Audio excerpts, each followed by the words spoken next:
Uy, guys, ito na aking solar panel 100 watts at siya ay Jinko Tiger Neo. So, may nagsabi na wala daw Jinko na 100 watts. So, di ko sure kung legit to o hindi. Pero kita nyo naman sa sticker, may barcode pa, may QR code pa. Ang hindi legit, ayun, sigurado 15 watts, yun o.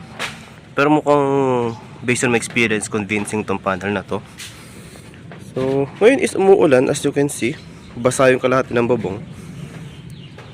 And try natin ikabit ito ngayon.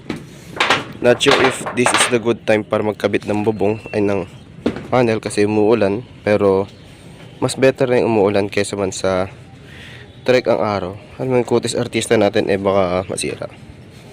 So okay, kabit ko lang to. Patong ko lang sa bubong. Mahirap ipatong kasi medyo mabigat. So baba ko lang sa cellphone ko. Wait lang.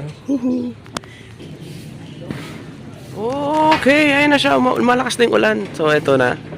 Kinabit ko na. Ito na yung isang Jinko na Tiger Neo. And ito yung isang Jinko Tiger Neo. And as you can see, ayun siya.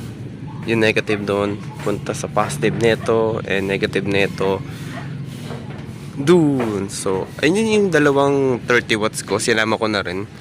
Since 60 watts pa rin naman siya.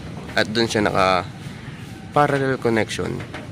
So series yung dalawang 60, series yung dalawang 100, and nakaparallel silang apat dito sa connector na to. Ayan.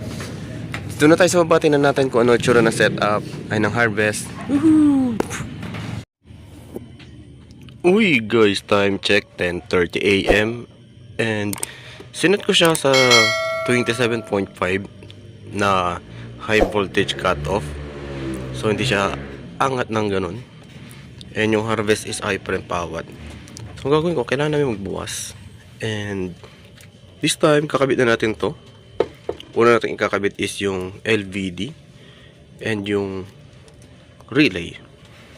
Pero may ako na tong relay. Unahin ko to para magamit na naman yung ventilador sa loob.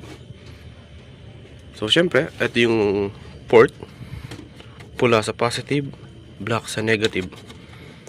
And doon ko siya ikakabit sa naka-series na panel, ay naka-series na battery. So sa dulo nung isa na positive and sa dulo nung isa na negative. So dito ko siya ikakabit. Kasi dito, pag dito mo siya kinabit, 12 volts ang babasahin.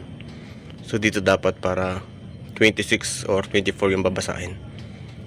Well, install ko lang, balik ako mamaya.